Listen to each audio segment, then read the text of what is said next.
Κάνοντας αρχή για τα θέματα αυτής της περίοδου, είπαμε χθες για να συνοψίσουμε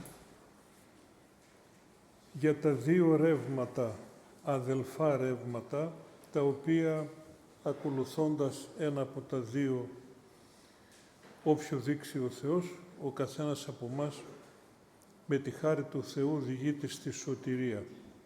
Και είπαμε ότι η αφιέρωση στα έργα του Θεού, στη μοναχική ζωή, στην ιεραποστολή κτλ.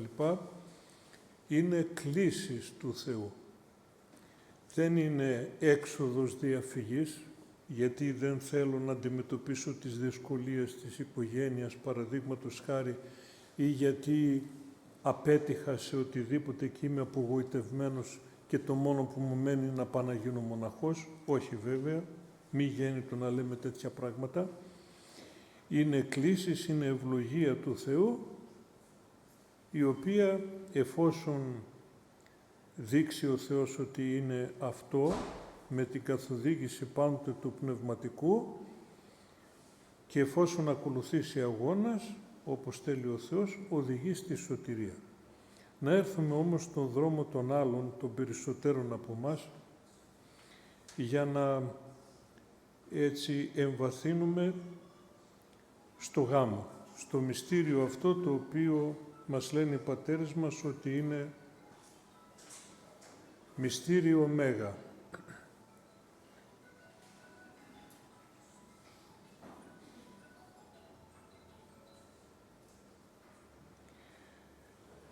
Πρώτα να πούμε, αδελφοί μου, ότι η οικογένεια, η οποία δημιουργείται με το μυστήριο του γάμου, είναι μία ανάγκη στην κοινωνία. Αυτό το καταλαβαίνουμε εάν κοιτάξουμε την απουσία ή την οσιρότητα της οικογένειας μέσα στην κοινωνία. Και για να μην πηγαίνουμε μακριά, να πάμε στη δική μας την ελληνική κοινωνία, στην οποία η οικογένεια νοσεί βαρύτατα. Και είπαμε πολεμείται η οικογένεια, έχουμε ξεφύγει πολύ από τα ελληνοορθόδοξα δεδομένα, αυτά που ξέραμε μέχρι τώρα, και γι' αυτό βλέπουμε ότι νοσεί και η κοινωνία γενικότερα. Είναι μία ανάγκη. Γιατί είναι ανάγκη? Είναι το κύτταρο της κοινωνίας. Εάν το κύτταρο της κοινωνίας είναι υγιές και αναπνέει σωστά κτλ, και η κοινωνία προοδεύει και ανεβαίνει κατά Θεόν. Επίσης να πούμε ότι, όπως μας λένε οι πατέρες μας, μιλάμε για την υγιή οικογένεια. Είναι εργαστήριο πρώτα αρετών. Μέσα σε αυτό το εργαστήριο καλλιεργείται η αρετή της αγάπης, της υπομονής, της μακροθυμίας, της πραότητος. Είναι ένα εργαστήριο, ένα κοινόβιο ευλογημένο, μέσα στο οποίο τριβόμαστε, όπως υπάρχουν τα κοινόβια στη μοναχική πολιτεία, και αυτή είναι η ευλογημένη μορφή του μοναχισμού για τους περισσότερους, όπως λένε οι πατέρες.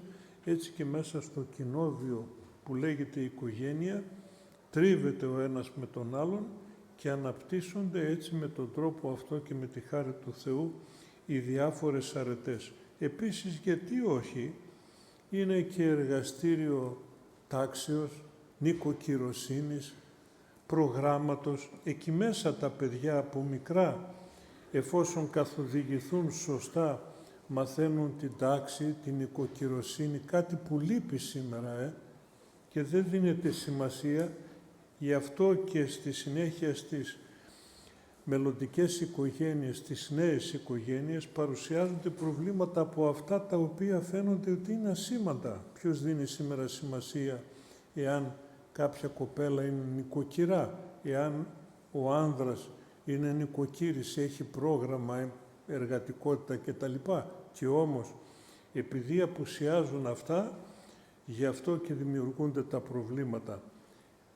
Οι αρετές οι ανάλογες μέσα στην οικογένεια καλλιεργούνται.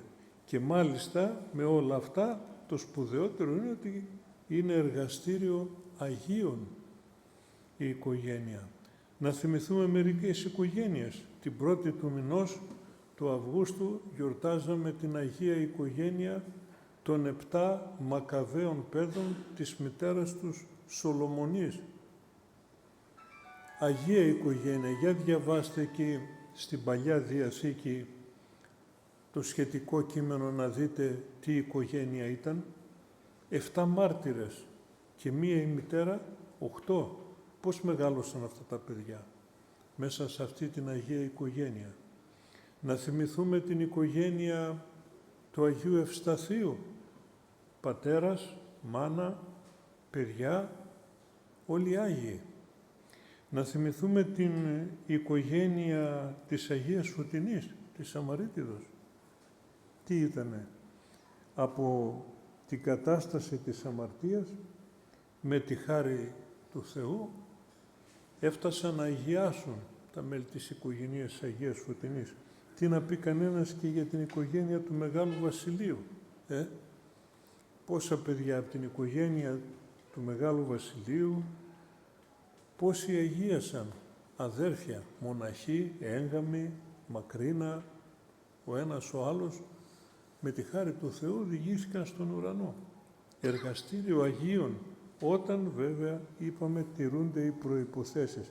Και έτσι πρέπει να την βλέπουμε την οικογένεια, αδελφοί μου, και προς τα εκεί πρέπει να σπέβδουμε, να είναι ο στόχος μας. Θα πούμε και παρακάτω σχετικά με αυτό. Εδώ μέσα τώρα είμαστε μέσα στον οίκο του Θεού, στην Εκκλησία. Όταν μπαίνει κανείς στην Εκκλησία, κατανήσεται, νιώθει τη χάρη του Θεού έντονη, την παρουσία του Θεού, των Αγίων, όλα μιλούν για τον Θεό. Κατά αναλογία, το ίδιο συμβαίνει με την οικογένεια. Γιατί οι πατέρες την ονομάζουν κατοίκον Εκκλησία? Θα έπρεπε να μπαίνουμε μέσα στο σπίτι μας και να νιώθουμε ότι είμαστε στον οίκο του Θεού. Χωρίς υπερβολή. Θα μου πείτε σήμερα, Πάτερ, τα πράγματα αλλάξανε και ναι, αλλά προς τα εκεί πρέπει να τίνουμε, αδελφοί μου. Και γιατί όλα αυτά, γιατί η οικογένεια ξεκίνησε από την ευλογία του Θεού, από το μυστήριο του γάμου. Μυστήριο βλέπετε. Και αυτό το μυστήριο, όπως αναφέραμε και εχθές, είναι μέγα μυστήριο. Κάτι το οποίο θα μας βοηθήσει πολύ στο να εμβαθύνουμε σε όλα αυτά, αδελφοί μου, είναι η ιερολογία, η ακολουθία δηλαδή, να το πω να το καταλάβουμε καλύτερα, η ακολουθία του γάμου. Θα μου πείτε τώρα, ακολουθία του γάμου, ποιος παρακολουθεί ακολουθία του γάμου? Εμείς οι οποίοι τελέσαμε το γάμο μας, δεν ξέρω, εκείνη την ώρα ήμασταν εκεί, αδελφοί μου. Ποιος από εμάς, σας παρακαλώ, θυμάται τι λένε οι ευχές του γάμου? Ποιος παρακολουθούσε και ποιος προσευχόταν? Ας μην αποκλείσουμε και κανέναν, αλλά λέω έτσι, περισσότεροι από εμάς βλέπουμε άλλα πράγματα και σήμερα. Και όμως κοιτάξτε, εάν εμβαθύνει κανείς, πόσα πράγματα βλέπει τα οποία ούτε καν τα σκέφτεται. Πρώτα-πρώτα να θυμηθούμε, και παρακάτω θα το δούμε, ότι το μυστήριο το τελεί ο ίδιος ο Θεός. Αυτός ο οποίος, λένε οι πατέρες, πήρε το χέρι το Αδάμ και της Εύας και τους ένωσε, αυτός είναι ο νυμφαγωγός μέσα στην Εκκλησία. Αυτός ο οποίος τελεί το μυστήριο είναι ο ίδιος ο Θεός. Και δεν πρέπει να το ξεχνούμε. Και είναι αυτός ο ίδιος ο Θεός, ο οποίος βέβαια αγίασε και ευλόγησε τον γάμο της Κανά. Το πρώτο θαύμα που έκανε ο Κύριος, το έκανε στο γάμο της Κανά. Σε ένα γάμο τυχαίο λέτε να ήτανε? Ίσα-ίσα, καθόλου τυχαίο. Και η όλη ακολουθία με όλα αυτά τα οποία γίνονται έχει τους συμβολισμούς της, αλλά και τα βαθύτερα σημεία. Παραδείγματος χάρη, ξέρετε ποιος είναι ο προστάτης της οικογένειας? Ξέρει κανείς, έχετε ακούσει. Ποιος είναι προστάτης της οικογένειας? Η Παναγία. Γιατί? Γιατί λέμε το άξιον εστί καθώς μπαίνουμε? Γιατί η Παναγία είναι αυτή που ευλογεί και προστατεύει τη νέα οικογένεια.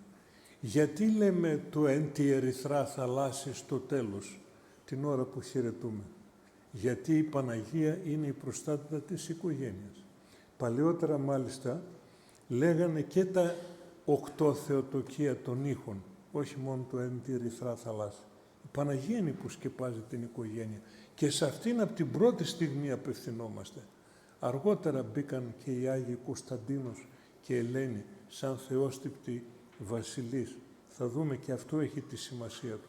Ποιος από εμάς το σκέφτεται την ώρα που λέγεται άξιον εστί, εδώ γίνεται χάβρα των Ιουδαίων. Ένα άλλο σημείο, σας παίρνω έτσι σκόρπια πράγματα για να βοηθηθούμε. Έρχεται και η ώρα που γίνεται η άρμωση των χειρών. Παίρνει ο ιερέας στο χέρι το άνδρα και της γυναίκας, του νηφίου και της νύφης και τα ενώνει. Εκείνη την ώρα, λένε οι πατέρες μας, δεν έχω καιρό να σας αναφέρω λεπτομέρειες, παίρνει ο Θεός, λέει, γιατί είπαμε αυτός είναι ο νυμφαγωγός, αυτός ο οποίος τελεί το μυστήριο, παίρνει ο Θεός την ψυχή του ενός και τη βάζει στην αγκαλιά του άλλου. Αυτό συμβολίζει το ένωμα των χειρών. Και είναι η πλέον επίσημη στιγμή, καθώς και μετά βέβαια το στεφάνωμα. Γιατί στεφανώνονται οι νεόνυφοι? Έχουμε τα στέφανα, του στεφανώνει η Εκκλησία. Γιατί του στεφανώνει? Του στεφανώνει, λέει, ως βασιλείς. Όπως στεφανώνανε παλιά τους βασιλείς, στεφανώνει ο Θεός το ζευγάρι το νέο. Γιατί Αυτός τους έθεσε βασιλείς πάνω στη γη και σε όλη την φύση. Αυξάνεστε και πληθύνεστε και κατακυριεύσατε, λέει, πιπάσαν τη γη. Με το να τους βάζει ο Θεός τα στέφανα, τους λέει ότι είστε βασιλείς, βασιλιάδες. Τους το θυμίζει. Κοιτάξτε πόσο τιμάει ο Θεός τους νεόνυφους. Ποιος από εμάς τα σκέφτεται? Επίσης, λέει, το στεφανώνει ο Θεός γιατί βγήκαν νικητές στον αγώνα με την αγνότητά τους μέχρι τώρα. Αγνότητα, τι λέτε, Πάτερ? Βγήκαν νικητές και τους στεφανώνει ο Θεός, γιατί έφτασαν στο μυστήριο του γάμου αγνοί και καθαροί και τους δίνει την ευλογία του ο Θεός για να συνεχίσουν.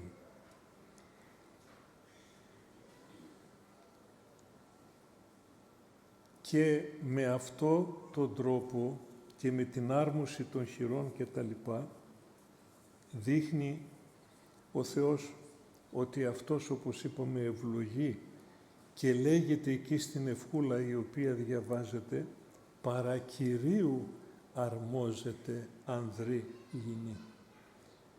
Ο Κύριος είναι αυτός που αρμόζει τον άνδρα και τη γυναίκα. Θυμηθείτε το αυτό, θα το συναντήσουμε και παρακάτω. Δεν είναι τυχαία τα πράγματα. Το ότι πώς βρίσκει ο ένας τον άλλον, θα πείτε ναι, εγώ τα κανόνισα, εσύ τα κανόνισες, αλλά πίσω από όλα αυτά το θέλημα του Κυρίου, το χέρι του Θεού είναι που τα φέρνει έτσι τα πράγματα και ο οποίος προνοεί για τη σωτηρία σου.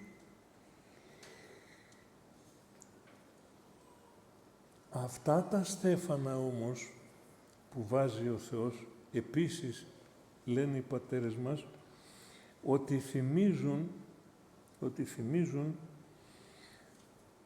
ότι η έγγαμη ζωή, μην τρομάξετε, είναι μαρτύριο και μαρτυρία.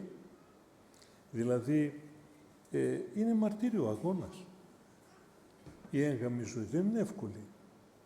Μου έλεγε ένας ιερομόναχος προετών, λέει, εσείς νομίζετε ότι εσείς έχετε όλο τον αγώνα. Εμείς έχουμε, λέει, τον αγώνα της αγνότητας, της καθαρότητας, ναι, όλα τα υπόλοιπα τα έχετε εσείς, λέει. Τον αγώνα που γίνεται με τα παιδιά, μέσα στην οικογένεια, τους πειρασμούς, μέσα στον κόσμο κτλ. Και γι' αυτό ακριβώς, επειδή η έγγαμη ζωή είναι μαρτύριο και μαρτυρία, Γι' αυτό θυμόμαστε και τους Αγίους Μάρτυρες. Όταν χορεύουμε το χορό του Ισαΐα, επικαλούμαστε τις πρεσβείες των Αγίων, Άγιοι Μάρτυρες κτλ. Οικετεύσατε, παρακαλούμε. Εσείς τα βγάλατε πέρα, αποδώσατε λόγο στον Θεό, τα καταφέρατε με το μαρτύριο και τη μαρτυρία. Δώστε τη χάρη σας να μπορέσουμε κι εμείς να φτάσουμε στο τέλος. Αυτή η οικογένεια η οποία δημιουργείται να φτάσει στο τέλος. Και γι' αυτό αυτά τα στεφάνια, όταν ο ιερέας στο τέλος του μυστηρίου τα παίρνει, τα σηκώνει από τα κεφάλια των νεονύμφων, τι λέει? Ανάλαβε του στεφάνου σου, τους στεφάνους των δούλων σου, πού? Στη Βασιλεία των Ουρανών. Είναι τυχαίο ότι οι παλαιότεροι τα στέφανα τα φύλαγαν στο εικονοστάσι? Δήλωναν την ιερότητα των στεφάνων και αξίωσε, λέει, αυτά τα στέφανα να φτάσουν μέχρι τη Βασιλεία του Θεού. Να τους θυμηθείς και στη Βασιλεία σου, όπως τώρα τους καθιστάς βασιλείς, ευλογώντας το γάμο τους, να τους αξιώσεις και της επουρανίου βασιλείας σου. Και να πούμε και για το κοινό ποτήριο. Το κοινό ποτήριο το οποίο τους δίνει να πιούνε δηλαδή κρασί από το ίδιο ποτήρι, παλαιότερα ήταν Θεία Κοινωνία. Επειδή το μυστήριο τελούνταν μέσα στη Θεία Λειτουργία, εφόσον προετοιμαζόταν οι νεόνυμφοι, κοινωνούσαν των αχράντων μυστηρίων την ώρα του γάμου τους. Εις ανάμνηση αυτού το οποίο δεν γίνεται τώρα, δίδεται το κοινό ποτήριο. Τι συμβολίζει το κοινό ποτήριο? Το κοινό ποτήριο είναι ότι όλα πλέον είναι κοινά. Είναι κοινά και λύπες και χαρές μαζί τα περνούμε και θα τα περάσουμε μαζί. Έχει και άλλη έννοια ότι άπαντα είναι κοινά και σε αυτά που λέμε σήμερα τα δικά μου και τα δικά σου. Ο λογαριασμός σου, η κάρτα σου, θα τα πληρώσεις εσύ αυτά, εγώ θα πληρώσω τα άλλα. Πράγματα και θάματα. Πού έχουμε φτάσει. Κοινό ποτήριο λοιπόν, για να μας θυμίζει ο Άγιος Θεός αυτά τα οποία, το πνεύμα το οποίο πρέπει να έχουμε. Να πούμε και το σπουδαιότερο, αδελφοί μου. Το σπουδαιότερο είναι αυτό το οποίο αναφέρει ο Απόστολος Παύλος στο Αποστολικό Ανάγνωσμα, το οποίο είναι από την προς Εφεσίους επιστολή και λέει ότι τονίζει αυτό το οποίο είπαμε, ότι το μυστήριο τούτο μέγα εστί, εγώ δεν λέγω, εις Χριστόν και εις την Εκκλησία. Προσέξτε, δεν ξέρω αν καταλαβαίνουμε τι σημαίνει εις Χριστόν και εις την Εκκλησία. Εκείνη την ώρα όχι μόνο μεταξύ τους ενώνονται οι δύο άνθρωποι, ο νέος και η νέα, αλλά ενώνονται και με τον Χριστό εκείνη την ώρα. Το μυστήριο αυτό ενώνει τις ψυχές των ανθρώπων των νεονύμφων μαζί με τον Χριστό και μεταξύ τους και με τον Χριστό. Όπως ακριβώς λέει, τα λέει το Αποστολικό Ανάγνωσμα, δεν θα το αναλύσουμε τώρα, όπως ακριβώς αγάπησε, λέει, ο Χριστός την Εκκλησία και ενώθηκε μαζί της και θυσιάστηκε κτλ. Έτσι αυτό το μυστήριο ανάγεται σε αυτή την ένωση. Και ενώνονται πλέον με το μυστήριο του γάμου, με τον μυστηριακό αυτό τρόπο και οι ψυχές μεταξύ τους και με τον Χριστό. Δεν νομίζω ότι σε αυτό το σημείο πρέπει να πούμε κάτι άλλο, αδελφοί μου. Νομίζω ότι αυτό τα λέει όλα. Το μόνο το οποίο πριν προχωρήσουμε θα είχα να συστήσω, και το λέω έτσι με κάθε σοβαρότητα, πάρτε να διαβάσετε την ακολουθία του γάμου. Όχι μόνο οι νέοι που πρόκειται να κάνουν οικογένεια, εμείς που είμαστε παντρεμένοι. Πάρτε να διαβάσετε την ακολουθία του γάμου. Γιατί θα μου πείτε? Όχι γιατί δεν τη διαβάσαμε και δεν την προσέξαμε, αλλά γιατί εμβαθύνοντας την ακολουθία του γάμου, αγαπάει ο άλλος, ο ένας τον άλλον ακόμη περισσότερο. Θυμάται τι έγινε, θυμάται το μυστήριο, θυμάται το στόχο του, θυμάται το σκοπό που παντρεύτηκε. Και επαναλαμβάνω, φέρνει τον έναν κοντά στον άλλον. ανθρώπινο να έχουμε διαφορές, δημιουργούνται διαπληκτισμοί. Πάρτε να διαβάσετε σαν φάρμακο την ακολουθία του γάμου. Όσοι δεν το κάναμε, σας παρακαλώ, ακούστε το, δεν σας λέω δύσκολα πράγματα, απλά. Όσοι δεν το κάναμε και δεν ξέρουμε, διαβάστε την ακολουθία του γάμου. Να θυμηθείτε πόσο μας ευλόγησε ο Θεός που κάναμε τις οικογένειές μας. Και όταν βρισκόμαστε πλέον, αδελφοί μου, στο μυστήριο του γάμου και παρακολουθούμε σε άλλους ανθρώπους, ή εμείς πρόκειται στα νέα παιδιά απευθύνουμε, πρόκειται να κάνετε το γάμο σας, αφήστε, καλά μου παιδιά, τις κομμότριες, τα ανθοστολίσματα, βλέπετε τι γίνεται, κοιτάξτε να προετοιμαστείτε. Διαβάστε την ακολουθία, η πιο απλή, θα πούμε και παρακάτω κι άλλα, το πιο απλό πράγμα, η πιο απλή προετοιμασία, αλλά και η πιο βαθιά προετοιμασία. Πάμε εκεί και κάθονται και βλέπει κανείς να προσέρχονται στο μυστήριο, να μην τα πω, πιωμένοι, που είναι, τι να πει κανείς. Λοιπόν, ας ξεκινήσουμε από εκεί. Επαναλαμβάνω και εμείς οι μεγαλύτεροι. Και θα δείτε ότι η ωφέλεια είναι πολύ μεγάλη για όλους μας. Να θυμίσω ότι εδώ μπορείτε να βάλετε απορίες τις οποίες έχετε. Έχω πάρει τα ερωτήματά σας σχετικά με την οικογένεια, όχι με άλλα θέματα, δεν θα τα απαντήσω. Σχετικά με την οικογένεια, με αυτά που λέμε δηλαδή, ό,τι έχετε να ρωτήσετε και θέλετε, θα απαντηθούν στην ώρα τους.